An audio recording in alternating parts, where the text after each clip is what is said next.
বনপুত্ৰৰ এখন মিয়াহুৰ নামৰ ধনী সমৃদ্ধ ৰাজ্য আছিল। সেই ৰাজ্যত এজন ন্যায়প্ৰিয় ৰজা আৰু এজনী সুশীলা দয়ালু ৰাণী বাস কৰিছিল। তেওঁলোকৰ সকলো আছিল, ধন, মান, সন্মান। কিন্তু তেওঁলোকৰ এটাই দুখ আছিল, বিয়াৰ 12 বছৰ পাৰ হৈ গ'লেও তেওঁলোকৰ কোনো সন্তান হোৱা নাছিল। এই দুখে দুয়োৰেই মন সদায় চিন্তাত ৰাখিছিল। অৱশেষত ঈশ্বৰৰ কৃপাত 12 বছৰ পূৰ্ণ হোৱাৰ পিছত এদিন ৰাণী গৰ্ভৱতী হ'ল। এই সুখবৰ শুনি সমগ্ৰ ৰাজ্য আনন্দত উল্লাসিত হৈ উঠিল। ৰজাই সকলো চিন্তা এৰি ৰাণীৰ যত্ন লোৱাত ব্যস্ত হৈ পৰিল। এদিন ৰাণীয়ে মৃদু হাঁহিমুখে ক'লে, মহাৰাজ, এই ৰাজপ্ৰসাদৰ ভিতৰত আজিকালি মোৰ মনটো শূন্য যেন লাগে। আহকচোন, আজি অলপ বাগিচালৈ গৈ আহোঁ। ৰাণী, তোমাৰ ইচ্ছাই মোৰ আদেশ। আহা, আমি বাগিচালৈ যাওঁ। ৰজাই আনন্দেৰে সন্মতি দিলে। দুয়ো বাগিচালৈ গ'ল। বাগিচাখন যেন স্বৰ্গৰ এখন অংশ। চাৰিওফালে সুগন্ধি ফুল, সেউজীয়া গছ-গছনি আৰু চৰাইৰ মিঠা কুজন। সেই সময়তে তেওঁলোকে এটা ডাঙৰ গছত দুটা চৰাই বহি থকা দেখিলে। ৰজাই চৰাইবোৰলৈ চাই ক'লে, মোৰ মনত হয় সেই চৰাইবোৰে মাংস খোৱা চৰাই। নাই মহাৰাজ, সেই চৰাইবোৰ সাধাৰণ নহয়। মই বিশ্বাস কৰোঁ সেইবোৰে মণি মাণিক খায়। এই কথালৈ দুয়োৰ মাজত তৰ্ক আৰম্ভ হ'ল। তৰ্ক লাহে লাহে তীব্ৰ হৈ উঠিল আৰু শেষত তেওঁলোকে শপত কৰিলে, যদি চৰাইবোৰ মাংসভোজী হয় তেন্তে ৰাণীয়ে 10 বছৰ বনবাস কৰিব লাগিব, আৰু যদি চৰাইবোৰ মণিমাণিক খোৱা হয় তেন্তে ৰজাই বনবাস কৰিব লাগিব।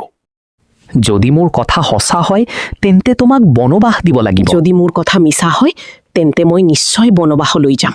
কথাৰ মতেই কাম দুয়ো ঘৰলৈ ঘূৰি আহিল। সত্য জানিবলৈ তেওঁলোকে ভাবিলেই ৰজাই মানুহ পঠিয়ালে। কিন্তু মানুহকেইজনে নিজৰ মাজতে আলোচনা কৰি ভাবিলে, যদি ৰজা বনলৈ যায় ৰাজ্য বিপদত পৰিব। ঠিক কৈছা, আমি ৰজাক বচাব লাগিব।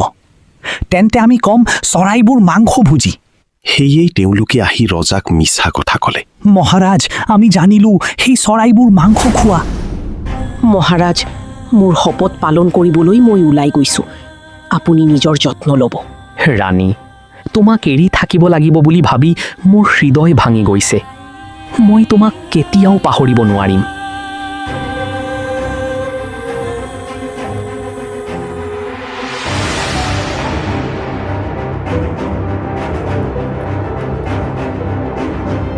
কেইবাদিন ধৰি গৈ গৈ ৰাণী এখন গভীৰ জংঘলত উপস্থিত হ'ল। তাত তেওঁ এটা ডাঙৰ গুহা দেখা পালে।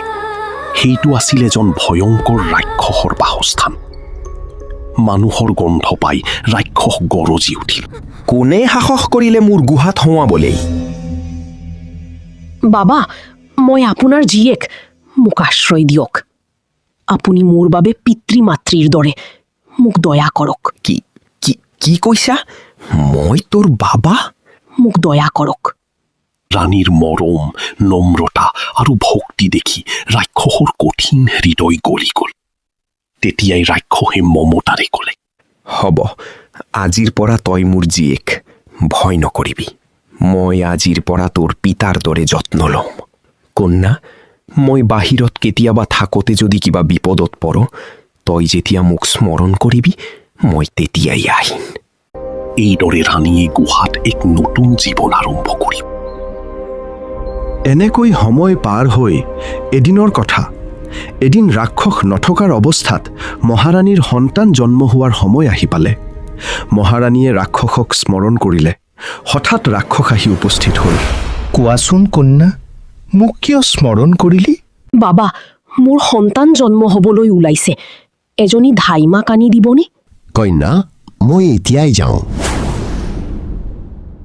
ৰাক্ষসে দূৰৈৰ পৰা এগৰাকী ধাইমাক আনি সহায় কৰিলে। ৰাণীয়ে এজন সুন্দৰ পুত্ৰ সন্তান জন্ম দিলে। এই পুত্ৰটো মোৰ জীৱনৰ নয়নৰ মণি। এইটো মোৰ নাতি, মই ইয়াক সুৰক্ষিত ৰাখিম। সি বনত জন্ম বাবেই মই তাৰ নাম ৰাখিছোঁ বনপুত্ৰ। বনপুত্ৰ লাহে লাহে ডাঙৰ হৈ উঠিল। সি সাহসী, বুদ্ধিমান আৰু চঞ্চল আছিল। ৰাক্ষসে তাক নিজৰ পুত্ৰৰ দৰে মৰমেৰে ডাঙৰ কৰিলে। ৰাণীয়ে তাইৰ পুত্ৰক বাহিৰত খেলা ধূলা কৰিবলৈ প্ৰায়েই মানা কৰিছিল। পুত্ৰ, তুমি অকলে গুহাৰ বাহিৰলৈ কেতিয়াও নাযাবা।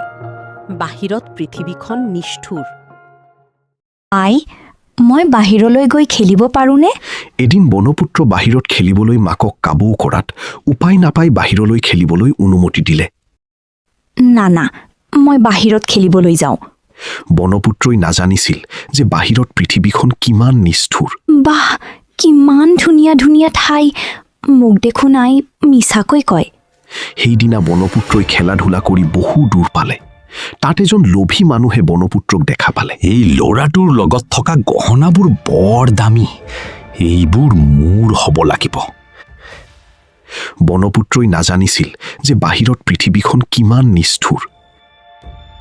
আহা ল'ৰা, মই তোক ধুনীয়া ধুনীয়া ঠাই দেখুৱাম। মই আৰু বহুত ধুনীয়া ধুনীয়া ঠাই চাব বিচাৰোঁ। ভয় নকৰিবি, মই তোৰ বন্ধু। বনপুত্ৰৰ গাত থকা গহনা দেখি সি লোভত পৰিল। সি ধূৰ্ততাৰে বনপুত্ৰক এটা কুঁৱাৰ ওচৰলৈ লৈ গ'ল আৰু হঠাৎ ঠেলি দিলে। বনপুত্ৰ কুঁৱাটোতে খুন্দা খালে আৰু নিথৰ হৈ পৰি ৰ'ল। বহু পৰ ধৰি বনপুত্ৰ ঘূৰি নহাত ৰাণী চিন্তাত পৰিল আৰু বনপুত্ৰক বিচাৰি ওলাল। এই ঈশ্বৰ, মোৰ পুত্ৰ এতিয়াও নাহিল। ক'ত গ'ল? মই বিচাৰিব লাগিব।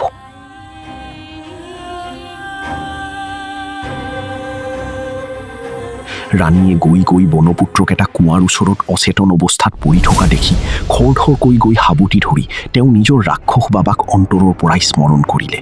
হে ঈশ্বৰ, মোৰ পুত্ৰ কি হ'ল? বাবা, মোক ৰক্ষা কৰক। বাবা, মোৰ পুত্ৰৰ কি হৈছে চাওকচোন। তেতিয়াই ৰাক্ষসে নিজৰ অলৌকিক শক্তিৰে সি বনপুত্ৰক পুনৰ জীৱন দিলে। মাক আৰু পুত্ৰ পুনৰ মিলি আনন্দৰ অশ্ৰু পেলালে। মই ক'ত আছিলোঁ? বাবা, আই। সময়ৰ সোঁতত এদিন দুদিনকৈ 10 বছৰ সম্পূৰ্ণ হ'ল। ৰাণীয়ে ৰাক্ষসক ক'লে, বাবা, মোৰ শপত শেষ হৈছে। এতিয়া মই নিজৰ ঘৰলৈ উভতি যাব বিচাৰোঁ। ৰাক্ষসৰ হৃদয় দুখত ভৰি পৰিল, কিন্তু সি মমতাৰে ক'লে, কি কোৱা কন্যা? মই ভবাই নাছিলো এদিন আমাৰ এনে দিন আহিব।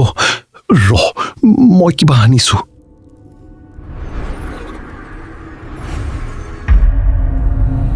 কন্যা, ময়ো তহঁতৰ লগত যাম। সি তেওঁলোকক বহু গহনা কাপোৰ দি ৰাক্ষসে ৰাণী আৰু বনপুত্ৰক নিজৰ কান্ধত উঠাই তেওঁলোকৰ লগত ৰাজ্যলৈ গ'ল।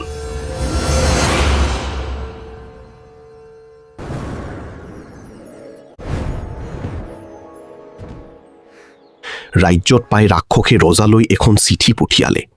ৰজাই ৰাণী আৰু বনপুত্ৰক উভতি পাই অতি আনন্দিত হ'ল। তেওঁলোকক ৰাজ সন্মানেৰে ৰাজপ্ৰাসাদলৈ লৈ গ'ল। চিপাহী কেইজনে ৰাণী, বনপুত্ৰ আৰু ৰাক্ষসক দেখি স্তম্ভিত হ'ল। সিহঁতে কোৱা মিছাও সকলোৰে আগত প্ৰকাশ কৰিলে। এই কথা শুনি ৰজাৰ বৰ খং উঠিল আৰু সিহঁতক ফাঁচী আদেশ দিলে। মিছা কথা কোৱা চাকৰ, তোমালোকৰ দোষ কম নহয়। চাওদাং, সিহঁতক ফাঁচি দিয়া যাওক। তেতিয়াই দয়ালু ৰাণীয়েও চিপাহী কেইজনক ক্ষমা কৰিলে। ৰাণীয়ে পুনৰ নিজৰ স্থান লাভ কৰিলে আৰু বনপুত্ৰক ৰাজকুমাৰ ঘোষণা কৰা হ'ল। এটা মিছা কথাই আমাৰ জীৱনৰ সকলো সলনি কৰি পেলাইছিল। আজিৰ পৰা সত্য আৰু ন্যায়েই আমাৰ ৰাজ্যৰ পথ প্ৰদৰ্শক হ'ব। দৰ্শকসকল, আপোনালোকে যদি ভিডিঅ'সমূহ চাই ভাল পাইছে, এটাকৈ লাইক কৰিব, কমেণ্ট কৰিব আৰু আপোনাৰ আপোনজনলৈও ভিডিঅ'সমূহ শ্বেয়াৰ কৰি দিব। আৰু যদি কোনোবা চেনেললৈ নতুনকৈ আহিছে, তেনেহ'লে চেনেলটো ছাবস্ক্ৰাইব কৰি কাষতে থকা বেল আইকনটো প্ৰেছ কৰি ল'ব। তেতিয়া আহিবলগীয়া নতুন নতুন ধুনীয়া ধুনীয়া ভিডিঅ'সমূহ আগতীয়াকৈ চাবলৈ পাব। তেনেহ'লে আজিৰ ভিডিঅ'টো ইমানতে সামৰিছোঁ আৰু এটা অন্য ধুনীয়া ভিডিঅ'ত পুনৰ লগ পোৱা প্ৰতিশ্ৰুতিৰে।